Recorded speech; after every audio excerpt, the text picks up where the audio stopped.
parents accused me of an affair with my brother-in-law, threw me out, and tried to destroy my career. The shocking truth uncovered. Over the past 6 years, I have established a prosperous career as a senior programmer at a large software business. My parents insist on family values and sticking together. So even though I make more than enough money to live on my own in a wonderful apartment, I'd been living with them. Although they have always been domineering, I persuaded myself that it was simply their expression of affection. The environment in our home has always been complicated. This is also where my sister, Emily, 32F, and her husband, James, 34M, reside. 3 years ago, James obtained a job close by, and our parents were overjoyed, so they moved back with her. Ideal life, marriage, and grades, Emily has always been the golden child. The comparison began in our early years and has continued ever since. I love my sister, don't get me wrong, but sharing a home has been difficult since I work from home the majority of the time. My folks are always watching me. They keep an eye on who I speak to on video conversations, when I start work, and when I take breaks. They have persuaded themselves that this degree of engagement in my life is both required and typical. Even though my precise schedule is shown on the refrigerator. My mother frequently interrupts me in my home office during crucial meetings, saying she forgot I was working. Michael, my 29-year-old lover, lives across the nation.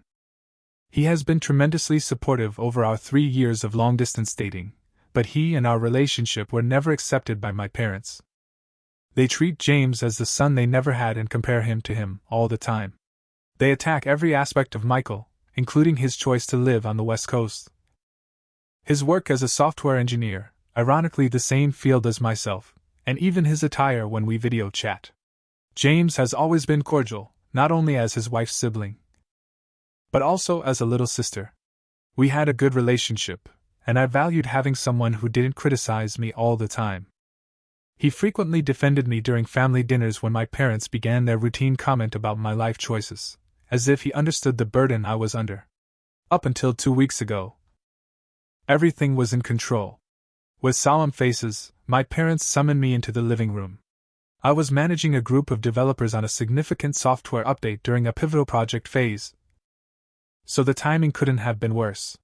On my laptop, they said they discovered offensive text that purportedly demonstrated my attempt to conduct an affair with James. I was caught completely off guard.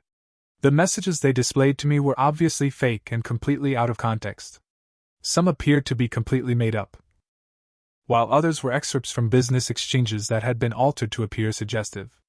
I attempted to explain that I'm really in love with Michael and that James is like a brother to me, so I would never do anything like that. They wouldn't look, even when I promised to show them my actual message history. They refused to pay attention. I've always envied Emily's happiness, my mother said, sobbing, and she should have anticipated this because of my rebellious nature.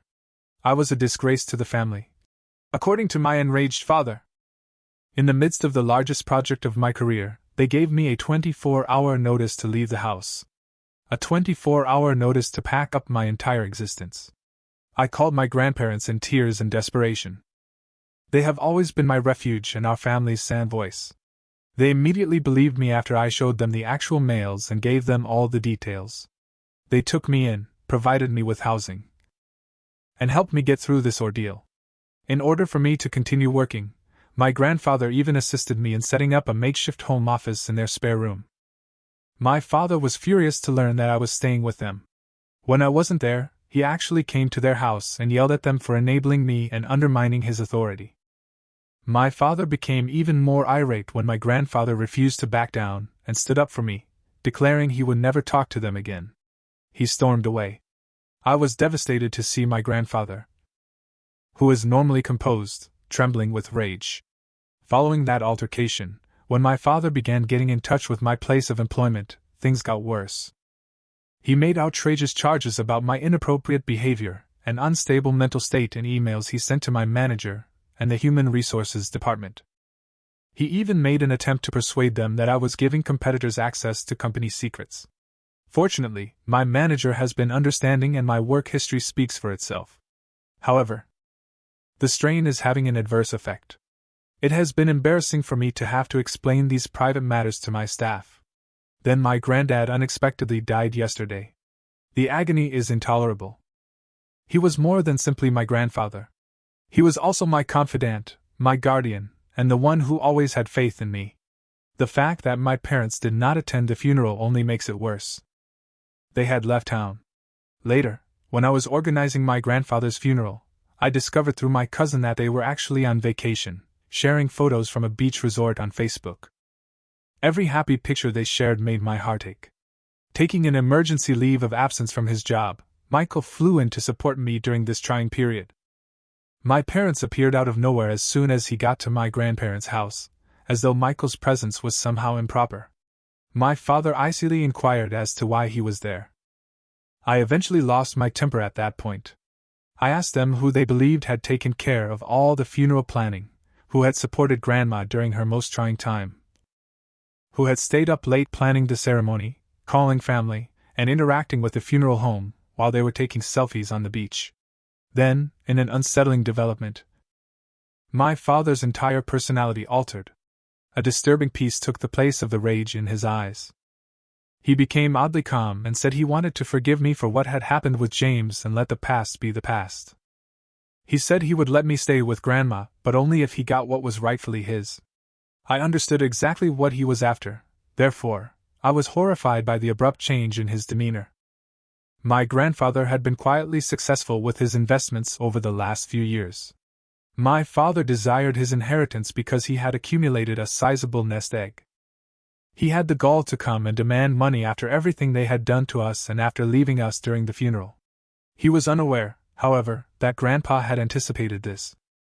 While organizing Grandpa's study the day following the death, we discovered a note hidden in his desk drawer.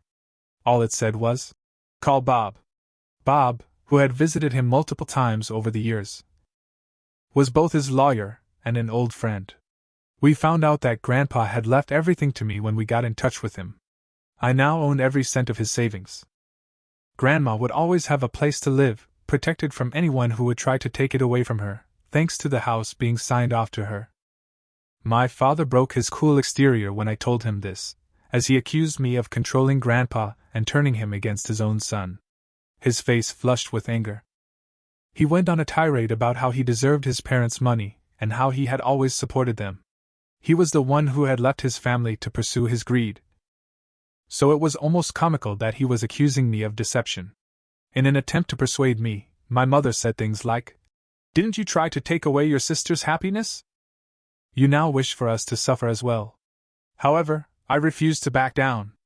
Grandpa had made up his mind and I was going to respect it. I clarified that Grandpa had only recognized where their priorities lay and that Bob, his attorney, could confirm all I said. I also said that there was no conspiracy. The tension in the air was oppressive as they departed. As I watched them leave, I felt both relief and grief. Relief that Grandpa had kept us safe even when he was not around, and sadness that my connection with my parents had reached a breaking point. I'm now concentrating on reconstructing my life and caring for Grandma. Throughout it all, Michael has been amazing, offering consolation and support when I needed it most. However, I can't help but wonder whether there was anything I could have done differently to avoid all of this suffering. Read it. I realize this post is lengthy, but I had to get everything out. Everything has become more problematic because of the inheritance situation, and I'm worried that my parents might try something extreme. I would be grateful for any guidance on legal protection. Has anyone else experienced a similar situation? How did you respond to it? Update 1. Things took a turn for the worse a few days after my last update.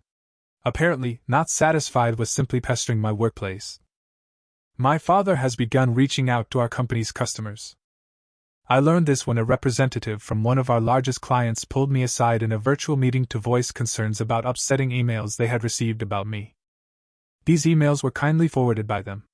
My father was methodically attempting to damage my work relationships after he somehow managed to obtain our client list. According to the email, I was a volatile individual who was stealing business secrets and taking advantage of older family members for financial gain. The fact that he disclosed information regarding customer projects that he shouldn't have known about is very troubling. Now, since he works for a partner company, I'm wondering if James was giving him false information. The legal department of my business has been engaged. In addition to the possible harm to my reputation, they are taking this extremely seriously because my father's activities are endangering business partnerships. My parents received a cease and desist letter from them, which only appears to have made them more angry.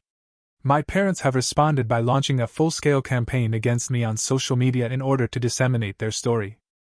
They have made numerous phony personas in addition to publishing on their own ones. The stories they are narrating are getting more complex. They now assert that I have been deliberately deceiving my grandfather for years and that I somehow planned out his whole investing strategy to suit my own interests. They are unaware that I discovered something startling while looking through more of Grandpa's documents. Classic Grandpa, always the meticulous planner, had a secret compartment in his desk drawer that held a USB drive and a pile of papers, along with comprehensive documentation of what seems to be systematic tax fraud and money laundering through my father's real estate business. The USB drive included years' worth of email correspondence between him and multiple offshore accounts. I informed Grandpa's attorney Bob about these results right away. He wasn't surprised, which was an odd response. Grandpa had apparently been gathering this information for years, recording each dubious business transaction and suspicious activity. Even photos of meetings with well-known dishonest business people were included in the folder. Bob clarified that Grandpa had been assembling evidence but was holding off on taking action until the perfect time.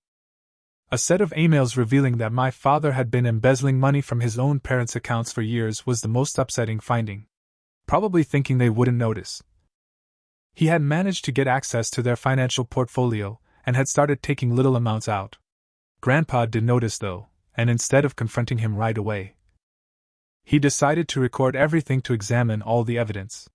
Bob is currently collaborating with a group of forensic accountants. According to him, we have more than enough to possibly file criminal charges in addition to defending against any legal claims my parents might make. I have mixed feelings about this. While I desire justice, I still find it difficult to imagine my own father being charged with a crime. James's eagerness to return to my parents' house is further clarified by the evidence. He and my father exchanged a number of emails about business prospects that seem eerily similar to Ponzi scams.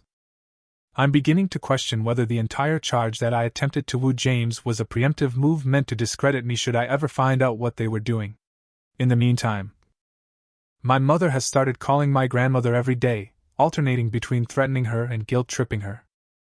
The most recent strategy is asserting that my father's health is suffering due to the stress of my betrayal and that I will be held accountable if anything were to happen to him.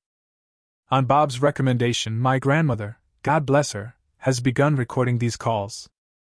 We've put in new cybersecurity procedures and placed security cameras throughout the house to keep ourselves safe. Bob suggested that I freeze my credit and assisted me in securing all of my accounts. When my parents see their intimidation strategies aren't working, he fears they may attempt a financial retaliation. My job has been suffering due to the stress, but in a surprising turn of events, this has improved my standing inside the organization. My manager has been tremendously supportive after seeing the proof of my father's harassment campaign. My application for a completely remote job has been expedited so I won't ever have to worry about working from my parents' house again. Throughout it all, Michael has been my pillar of support. In a spare room at my grandmother's house, he has assisted me in setting up a safe home office with backup systems and secured communications. We're also talking seriously about his moving to a job nearer to me, but I'm concerned that this would make my parents even more of a target. To help me cope with everything, I've started going to a therapist. She is assisting me in realizing that I am not to blame for anything and that it is acceptable to feel both love and resentment for my parents. Processing the knowledge that the folks who raised you are not who you believe them to be is a difficult process. We are currently awaiting the completion of the forensic accountant's analysis. Within a few weeks, Bob continues, we should have a good picture of the scope of my father's financial crimes. I'm getting ready for whatever might happen next. My parents, who know me well, will not tolerate this. I appreciate your prior support, Reddit. I never thought my family's drama would reveal something so significant. Has anybody else learned that their parents committed financial crimes? How did you decide whether or not to report them? I'd really appreciate some advice on this. Update 2. Emily arrived at our home this morning without warning. As I prepared myself for another altercation, I saw a broken lady instead of rage. Her normally flawless appearance was unkempt, and her eyes were red and puffy. She broke down in tears before I could even inquire what was wrong. She sobbed and told what had transpired. James had been in Chicago on a purported work trip.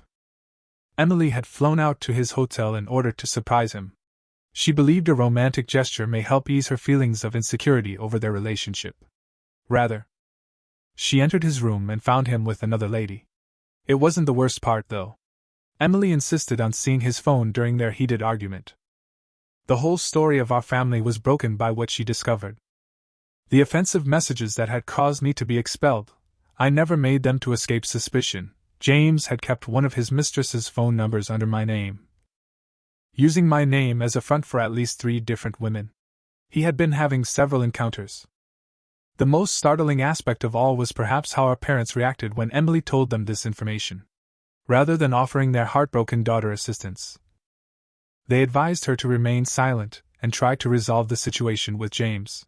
They cared less about Emily's happiness and more about keeping up appearances to spare the family the shame of a divorce. They even advised her to forgive him. Then, Emily found something much more unsettling. She discovered emails on James's laptop that showed he and our father had been involved in more than just family affairs together. They had established a number of shell corporations to conceal funds from investors and taxes. James has been directing contracts to these shells at exorbitant pricing by virtue of his position at his company. Accounts in Switzerland and the Cayman Islands were found via the money trail. Emily discovered pictures of James having meetings with strangers, all of which were stored in a secret folder called Insurance J. James appears to have kept records of everything, most likely for protection against any attempts to expose him. Another realization dawned on me as Emily told me these specifics. Not only was the inheritance at the center of the recent harassment of my clients and workplace, but it was also a frantic attempt to discredit me before I might learn of their financial manipulations. They thought I might eventually find their digital trail because I work in technology. My sister is currently residing at Grandma's house with us. She is working with Bob to document what she has discovered and has filed for divorce. In addition to harming James, the data she presented could have disastrous consequences for our father. She discovered certain transactions that were exactly in line with the documents Grandpa had been gathering. The irony of it all, for years, James had been living beyond his means, using the proceeds of these illicit operations to fund his numerous affairs. In addition to wanting to be near James's place of employment, they moved back in with our parents since they were having financial difficulties as a result of his extravagant spending on his covert life. Through all of this, Emily has shown incredible bravery. She has already discussed her findings with the FBI, who are especially curious about the financial fraud's global components. She has been informed by the investigators that this case may be worth millions of dollars. Our parents' approach has entirely altered. They are now attempting to argue that they were duped by James and were unaware of the true situation. However, the data points to a different conclusion. Documents we have discovered reveal that our father was the mastermind behind numerous of these plots, with James acting as the frontman for his business. Emily is suffering from the stress of it all. For the first time in our adult lives, we have been spending evenings discussing things, and she has begun visiting her own therapist. She has repeatedly expressed regret for not trusting me and for allowing James and our parents to influence her, since she was just as much a victim of their manipulation as I was. I have forgiven her. Grandma has been incredible during this entire ordeal. She said Emily needed the master bedroom more than anyone else at the moment, so she gave it to her. We've resumed having dinners as a family, just the 3 of us, and Michael when he comes over. It's amazing how tragedy can unite people and forge new ties from the ashes of past ones. Our cooperation is complete, and the FBI inquiry is still going on. Our parents are still working to preserve their reputation in the neighborhood and have engaged pricey attorneys. But more people are discovering the truth every day. Our father's former business partners have begun to come out with their own accounts of dubious activities. Sometimes, Reddit. The reality is more amazing than you might think. I'm finally with my sister again, and we're stronger together than we were before. We're getting ready for what is probably going to be a protracted court struggle, but at least we're doing it together as a family, a true family founded on support and truth. rather than deceit and manipulation. Has anyone else experienced a similar situation where revealing a single family's secret revealed a whole network of dishonesty? How did you handle the fallout? Update 3. The pace of progress has exceeded everyone's expectations. The FBI intervened last Friday morning when my father and James were enjoying their customary business breakfast at their preferred high-end eatery. I will never forget the expressions on their faces as they were carried out in handcuffs directly in front of the city's most affluent business community.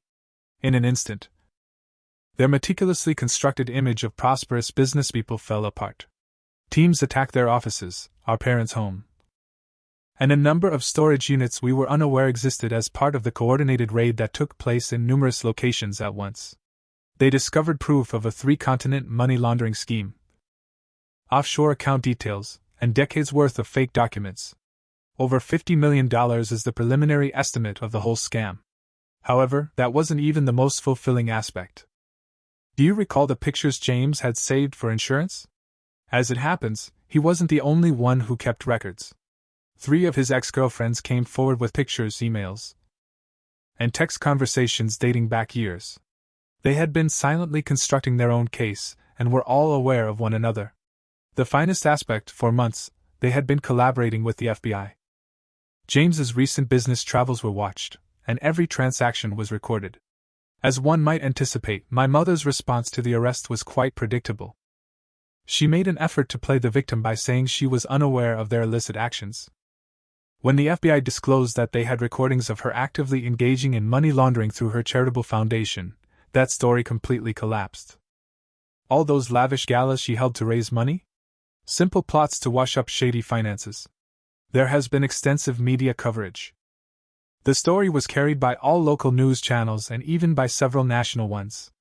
Prominent businessman and son-in-law arrested in multi-million-dollar fraud scheme. The headlines continued to appear overnight.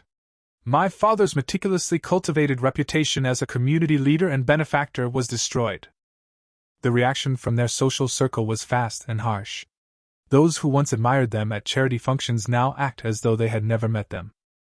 Their church requested that they resign from all committees, and the country club canceled their membership in an effort to protect their own reputations. Former business partners are going out of their way to assist the authorities. James's business quickly distanced itself from the situation. He was fired right away, and they are completely assisting with the investigation. As it seems, he had also been defrauding them by inflating contracts and keeping the difference for himself. His name has become poisonous in the sector, and his professional reputation has been utterly wrecked. What the forensic accountants at the FBI discovered made me laugh aloud. Grandpa left that property in the trust in Florida. It was more than simply a dilapidated house, it held the secret to their whole scheme.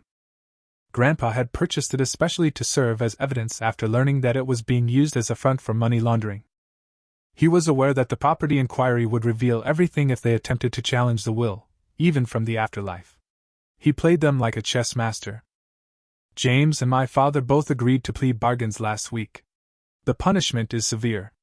My father will serve 15 years in federal prison. James will serve 12 years. And all assets related to their crimes will be forfeited for the remainder of their lives. They will both be making restitution next month. My mother will be sentenced to 8 to 10 years in prison for her involvement in the money laundering conspiracy. After all of this, Emily is stronger than ever. She started her own business with the settlement, which was the little money left over after asset forfeiture. Once the divorce was finalized, we've never been closer. Since she moved into a comfortable apartment close to Grandma's house, our parents worked very hard to sever the sister link, but it has since become indestructible. There was more karma to come. Do you recall how my parents attempted to ruin my reputation in the workplace? The board of my organization was so pleased with my handling of the matter that they elevated me to the position of Director of Security Operations. I now oversee a group of people that work to stop the exact type of scam that James and my father perpetrated. Last month, Michael relocated here, and we recently purchased a home a few blocks away from Grandma. By the way, she's doing fantastically. She used her experience to help others by starting a support group for families impacted by financial fraud. What about the valuable social standing of my mother? When I last heard from her, her old pals were openly avoiding her while she was shopping at the bargain grocery store. Her friends have made it apparent that she is no longer welcome in their group, and her expensive jewelry and clothing have all been confiscated. According to Reddit, justice isn't always served without flawless karma. Despite going through a lot, my family has emerged stronger, closer, and wiser. I want to express my gratitude to everyone who helped me along the way and to everyone who has experienced similar betrayals in their family. Never give up. When the truth finally surfaces, it's a magnificent moment. Thank you for watching. If you haven't subscribed yet, please do so and hit the notification bell to stay updated with more shocking real-life stories happening around you. My parents skipped my graduation for my sister's party A for cutting ties due to their neglect. Hello, Reddit. I've been struggling for years with a family dilemma, and I need your opinion. Hold on tight, because this is a lengthy and intricate tale. My upbringing was typical of a suburban American family, but with a twist. The golden child has always been my older sister. It was evident from the time of my birth that my parents had a favorite, and it wasn't me. They wanted my sister to be attractive, athletic, and vivacious, and she was all three. She had the ability to enchant everyone, including neighbors and new classmates, giving them the sense that she was the epitome of perfection. Then there was me. I wouldn't describe myself as typical, but in my parents' eyes I might as well have been invisible in comparison to my sister. I was constantly failing. They prevented me from being who I am because they wanted me to appear and behave like her. I wasn't even allowed the luxury of attempting to find myself at a time when most children are having a hard time. Allow me to illustrate this with a few instances from our everyday life. My sister was always the main character in school plays when we were kids. Our parents would be in the spotlight, beaming with delight, and she would be given the lead part. I recall having a minor speaking role in the school play one year. I was ecstatic because I believed that this would be my opportunity to finally make them proud. However, my sister had a soccer match the night of the concert, so they were running late. They devoted the remainder of the evening to praising my sister's performance in her game, completely missing my contribution. The family pictures came next. We would take a family photo each year to use on our Christmas cards, with our parents' hands on her shoulders. My sister would always be the center of attention, almost as an afterthought. I would be off to the side. I requested if I might stand in the center for once when I was around 12 years old. It hurt more than words can describe when my mother laughed it off and said, "Oh, honey, your sister is taller. It just looks better this way." As the abandoned kid who lived in their sister's shadow, all I wanted as a child was the approval and attention of my parents. My day used to be brightened by the smallest hint of positive feedback from them. I realize that's pathetic, but at the moment, it meant the world to me. It wasn't made any easier by my sister. I was bullied by her, and she was brilliant at it. She would never stop telling me that I would never be able to live up to her standards, and that our parents would never love me as much as they loved her. My self-esteem was influenced for years to come by everyday suffering. I have a clear memory of one occasion. I had just won a local writing competition at the age of 14. I was ecstatic, thinking, "At last, I've accomplished something significant." My sister interrupted me at dinner to announce that she had been selected as the cheerleading squad's captain. Suddenly, my accomplishment was forgotten. My parents talked about how this would look fantastic on her college applications for the remainder of the evening. My victory in the event was never brought up again. The preference became much more obvious as we got older. Our parents purchased a brand new vehicle for my sister when she obtained her driver's license. 2 years later, when it was my turn, I was informed that if I needed to go someplace, I could borrow the old family minivan. Every time I attempted to bring up the obvious difference in treatment, I was told I was being jealous or overly sensitive. When I graduated from high school, that was the tipping point. I was able to graduate as valedictorian, in spite of all the difficulties. I couldn't wait to tell my parents about it because it was the proudest time of my early life. As I delivered my speech, I pictured them grinning with pride, finally recognizing me for who I truly was. However, they failed to appear. It seems like my sister's celebration with her friends at our summer cottage was more significant than their younger daughter's high school graduation. They offered me a number of justifications, claiming that graduating from high school wasn't a huge issue. It meant everything to me. I had worked so hard for this moment, which I believed would finally bring them joy. The seats I had set up for the audience were empty, so I recall standing at the stage and looking around in the hopes of seeing their faces as I spoke at the ceremony, my voice quivering a little. I understood that anything I accomplished would never be sufficient for them. Something inside of me broke that day. I made a choice that would alter my life's trajectory. I chose the college that was the furthest distant from my house, as far away from Ohio as possible. I applied to West Coast schools. My parents were taken aback when I told them I had decided to attend college after dinner one evening. They had presumed that I would attend the same public school where my sister had gone. "But that's so far away," objected my mother. "How will you manage on your own?" It was the first time I can recall them being concerned about me, although even then, there was some skepticism about my skills. College was enlightening. I was able to be myself for the first time in my life. My favorite subject was English, which I studied despite my parents' disapproval. My studies had been pushed to be practical, as they called it, like law or business. However, I refused to back down. I discovered how to live my life as I desired, ignoring their judgment. I really started to take off in college. I found my own strengths without having to constantly compare myself to my sister. I discovered that I had a knack for journalism after joining the campus newspaper. For the first time, I felt recognized and valued for my own abilities when my professors gave me positive feedback on my work. I also met my future husband while I was a college student. Instead of viewing me as someone's sister or daughter, he viewed me for who I was. We first connected in a literary class for general education. I volunteered to help him with an essay he was having trouble with.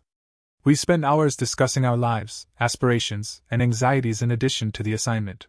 For the first time, I felt like I was being heard. My pals weren't truly friends. Usually, they merely approached me to learn more about my sister. However, I discovered in college the importance of true friendships. Love, and all of their facets. It wasn't because of or in spite of my family that I met friends who liked me for who I was. We would encourage one another through the stress of term papers and examinations, go on road trips during breaks, and stay up late studying together. I didn't bother phoning my family once I graduated, as I was surrounded by my friends and my future husband. I was correct when I said that they would come up with another reason to skip it. They failed to show up, claiming that my father was unable to postpone a business trip. However, it didn't hurt as much this time. I was surrounded by members of my chosen family who genuinely cared about my progress. I moved in with my now husband, who had secured a position at a tech firm after graduating, and obtained a job in marketing. All I ever heard from my parents when they called at this time was the news about my sister. I never had the stamina to tell them about my life, and they never bothered to inquire about me unless they were making negative comparisons to my sister. It seemed as though I didn't exist. One call stands out in my memory. About 6 months had passed since graduation. For someone just out of college, my promotion to junior manager was rather significant. I was thrilled and hoped that my folks would be pleased. I was excited to tell my mother the news when she called. "Oh, that's nice, dear. Did you hear your sister is expecting? We're going to be grandparents," she replied, after a brief silence. My sister's pregnancy took up the remainder of the call. No one ever brought up my promotion again. As the years went by, my career took off. I rose through the ranks of the company, receiving honors and promotions, but my family didn't seem to care. My accomplishments were greeted with disdain, or, worse, silence, while my sister's most accomplishments were hailed as national feats. I made an effort to stay in touch with my relatives. Yes, I did. I would occasionally fly back for Thanksgiving, send birthday cards, and make phone calls on holidays. However, each visit was identical. My sister and her expanding family would take center stage, and I would be relegated to the background. My parents hardly acknowledged me as they lavished affection on her kids, my niece and nephew. I remember one Thanksgiving in particular.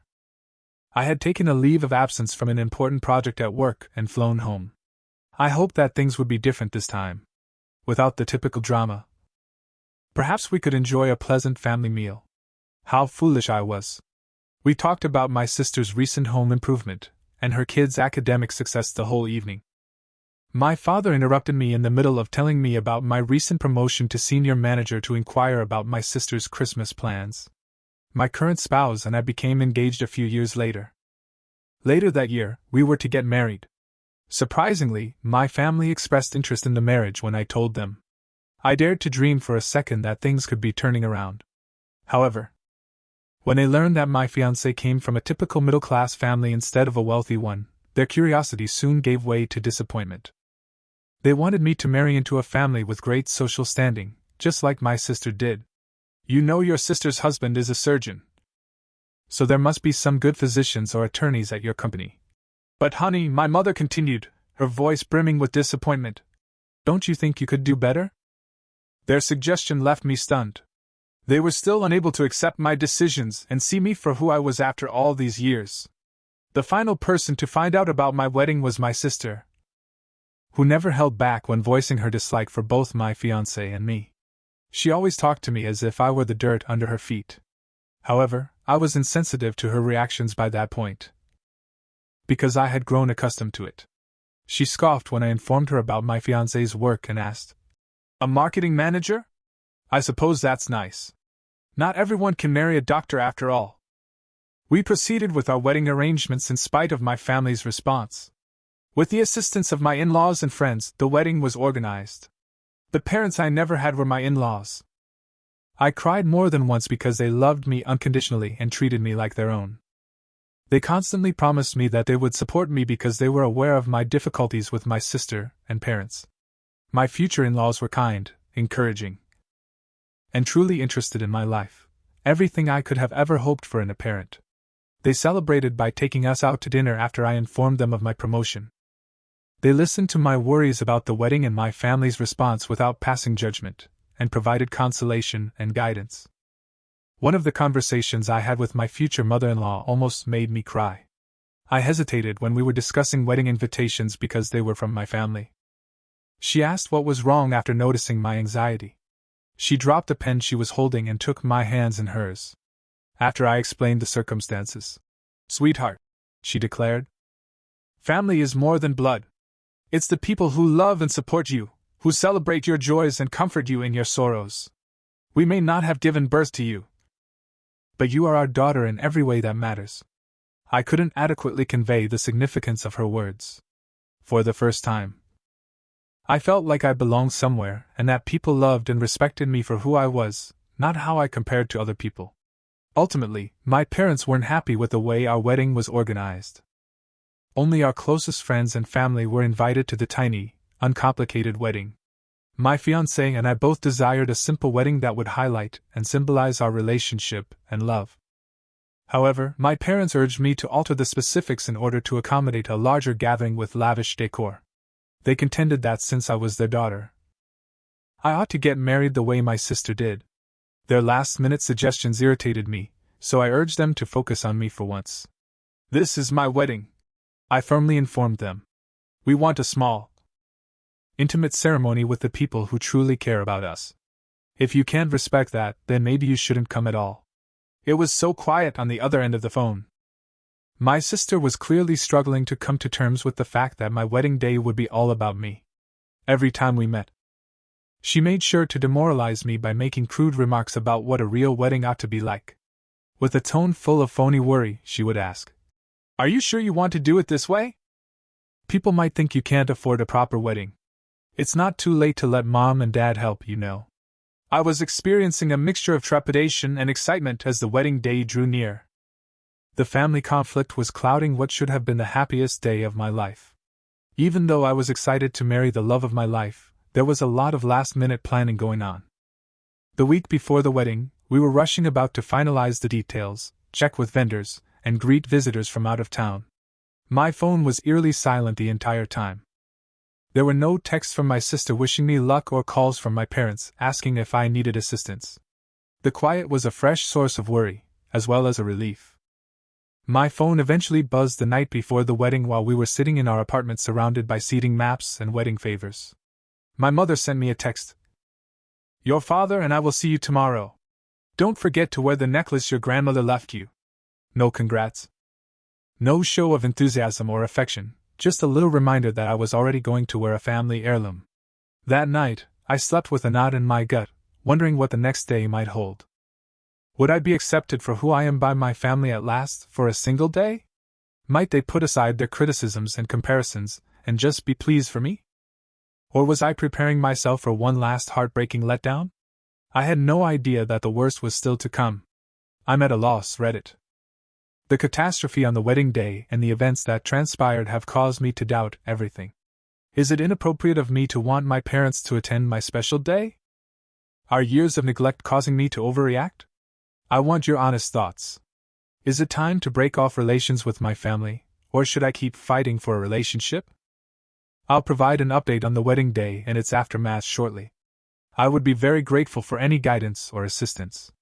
I feel like I'm at a fork in the road and don't know which way to go. First update. I appreciate all of your support on my last post, Reddit. I've attached the update I promised regarding my wedding day and its events. On the morning of my wedding, I felt both anxious and excited. My mom called as I was getting ready. My heart leapt for any encouraging or loving words. Rather, she struck a devastating blow. Honey, we won't be able to make it to the wedding. Your sister's child is having his birthday party today, and you know how important family is to us. I was taken aback. Instead of attending their daughter's wedding, my parents were picking a kid's birthday celebration. Don't be selfish, dear. I'm sure you understand. You don't even have children. So these things might not seem important to you. My mother stated in response to my complaint. I felt numb as I hung up. When my future mother-in-law heard, she reassured me right away. Remember, she continued, you have a whole room of people here who love you and are excited to celebrate with you today. At that moment, I resolved not to allow the absence of my family to spoil my day. It was a lovely ceremony. Nothing else mattered until I saw the joy on my fiancé's face as I walked down the aisle. It meant so much to me that my father-in-law substituted for me during the father-daughter dance. Although there was a lot of love and happiness at the reception, my family's absence was always brought to mind by the vacant chairs where they should have been. My family had left me notes and missed calls when I got up the following morning. In fact, my sister had texted, "Hope you had a nice wedding. Sorry we couldn't make it, but the party was a blast." The final straw was that I dialed them, my voice trembling with determination and rage. I said, "I'm done." To them, "You've shown me where I stand in this family, and I'm done accepting it. From now on, you're no longer part of my life." I hung up and banned their numbers. In spite of their protests, it was the most liberating thing I've ever done. But it was also one of the hardest. The next weeks have been difficult. In addition to feelings of relief, there are times of uncertainty and sorrow. The support from my husband and in-laws has been tremendous. In order to overcome years of emotional neglect, I have begun treatment. My marriage and our future together are my main priorities, one that isn't hampered by my family's rejection. For the first time again, I want to thank Reddit for your support. I was able to defend myself because of it. I'm focusing on getting better and moving on for the time being, but I'll keep you updated if anything noteworthy occurs. Am I mistaken for severing my familial ties? Even though I no longer believe so, I would still value your opinions as I move forward in this new phase of my life. Second update R. I haven't posted in a month, and my family's situation has gotten worse. This is what took place. My parents arrived at our flat without warning a week after I last posted. They demanded to know why I had severed ties with them.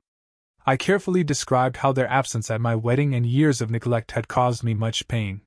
"We've always loved you," my mom insisted. "Everything we did was because we wanted the best for you." It was unbelievable to me. I explained to them how their partiality had damaged my self-worth and how, as a result of their treatment of me, I had spent years believing I was unworthy. It was not warmly received by them. While my mother wept over me breaking her heart, my father accused me of being ungrateful. Fortunately, my in-laws showed up and requested that my parents vacate. "When you're done with this tantrum, you know where to find us," my mother added as they departed. I was mistaken to believe that would be the end of it. I came across a social media post from my sister a few weeks later. "Finally got my dream bike, thanks Mom and Dad," was the caption for a picture of her holding my old motorcycle. I was taken aback. I purchased that bike on my own after graduating from high school. I intended to bring it to my new residence following the wedding. Therefore, I had left it at my parents' house. My sister confirmed that our parents had given her the bike when I called her. My parents dismissed it when I brought it up, claiming that once I was married, I no longer needed it. My father told me, "Don't be selfish. Your sister needs it more than you do." That was the last straw. I threatened to take legal action if they didn't return the bike right away. They said I couldn't sue my parents, laughing. I answered, "Watch me," and hung up. My husband and I talked it over and ultimately agreed to get legal advice. She verified that we had a case. I owned the motorcycle, which I had paid for myself. We have formally demanded in writing that the motorcycle be returned. We're ready to go to court if that doesn't work. I never imagined that I would have to consider taking my own parents to court. Yet here we are. Am I going too far by bringing up attorneys? Reddit, is it right for me to hold my ground, or should I let the motorcycle go for the sake of peace? As soon as my parents respond, I'll provide an update. I would be grateful for any guidance or assistance. All of this feels unreal, and I'm having a hard time figuring it out. I appreciate your support, everyone. You don't realize how much it matters. Third update. Hello Reddit, I'm back to provide the resolution to this family drama, which has been going on for approximately 3 months. I want to thank each and every one of you for your unwavering support during this challenging road. A lot has transpired. Let us start by discussing the motorcycle's legal status. My parents originally disregarded the formal letter we wrote requesting its return. They appeared to believe that we were threatening to file a lawsuit. My father finally answered the phone when our lawyer called to follow up, but he only did so to deny our accusation and threatened to disown me if we went any further. We made the decision to bring a civil lawsuit. Although it was a difficult choice, we believed that we had to defend our position. It was a weird day when we learned that the lawsuit had been filed. I never thought that my parents and I would be involved in a court case, but here we were. To our astonishment, my parents' attitude drastically altered once they recognized how serious we were. They wanted to talk things out and stay out of court. All of a sudden, their plan to sort things out though was to use guilt-tripping to get me to dismiss the lawsuit. My father would alternate between being angry and trying to manipulate me by saying things like, "After all we've done for you, this is how you repay us." My mother called and sobbed about how I was destroying the family over a silly bike. I remained steadfast. I clarified that the issue was no longer simply about the motorcycle but also about limits, respect, and realizing that they had no right to give away my belongings. My parents eventually consented to return the motorcycle after realizing they would have to appear in court. Nonetheless, they demanded payment for my sister's gift from them. As long as I regained my property, I was okay with this. It was a stressful day when I went to pick up the motorcycle. Fortunately, my sister wasn't present, but my parents were aloof and unfriendly. My mother tried to guilt me one final time as I was getting ready to depart. "I hope you're happy now," she said. "You've gotten what you wanted, but at what cost?" After giving her a quick glance, I answered, "The cost of my self-respect and the realization that I deserve better treatment from my family." After that, I felt both sad and free as I went out on my bike. I've come to the conclusion that I need to take a total vacation from my family. As a result of this event, I haven't made this decision lightly, but I think it's essential for my well-being and mental health. I've been negatively impacted by the years of favoritism toward my sister, the ongoing manipulation of my emotions, and the disdain for my accomplishments and sentiments. I've tried to gain their acceptance for far too long, only to be let down and hurt all the time. I've benefited greatly from my therapist's assistance in processing these emotions. She has taught me that putting my own health first, even if it means separating from toxic family members, is okay. She has also assisted me in identifying the emotional abuse patterns that I have accepted throughout the years. I've formally told my parents that I've decided to sever all contact. I wrote them a letter outlining my justifications and requesting that they honor my request to avoid communication. Their reaction was expected, a mix of fury, guilt-tripping, and attempts to downplay how I felt. However, I was able to ignore it for the first time. I've come to understand that my value is not determined by what they think of me. Naturally, my sister has sided with our parents. I've blocked her on all social media sites to stop her from spreading hateful remarks about ungrateful siblings and the importance of family. The upside is that this experience has strengthened my bonds with my husband and in-laws. They have provided me with constant love and support, making them my rock. In particular, my mother-in-law has been amazing. Whenever I needed a consoling embrace or a sympathetic ear, she was there. With the drama in my family no longer a burden, my husband and I have been concentrating on creating our life together. We've been discussing creating a family, and for the first time, I'm thrilled about the idea, without having to worry about constantly being compared to others or living up to unrealistic expectations. I've also been putting a lot of effort into my hobbies and job. Painting has been immensely therapeutic and has helped me rediscover aspects of myself that I had repressed for years. I've always wanted to try painting but never did because my parents didn't think it was a useful skill. We've been hanging out a lot with friends who have grown to be like family. Being around upbeat, encouraging people has completely changed the way I view the world. In retrospect, I can say that this entire experience has been both transforming and extremely painful. I've learned to prioritize my own well-being, set limits, and advocate for myself. I've come to understand that family is made up of those who love and support you without conditions, not just blood ties. I want to reassure those who may be in similar circumstances. It's acceptable to keep your distance from poisonous family members. Prioritizing your happiness and mental well-being is okay. You should be supported, loved, and respected, and sometimes it means starting your own family. I would want to express my gratitude to this community for all of your help and guidance during this trip. You have no idea how much your encouraging comments have meant to me.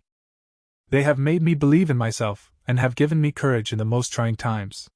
I feel optimistic about the future as I finish this chapter of my life. I'm excited about the life I'm creating, a life full of love, respect, and true happiness. But I'm also sad about the family ties I've lost. Once again, thank you, everybody. I'm thankful to know that this community is available in case I ever need assistance, even if I hope I won't have to provide any more updates concerning family drama. Thank you for watching. If you haven't subscribed yet, please do so and hit the notification bell to stay updated with more shocking real-life stories happening around you.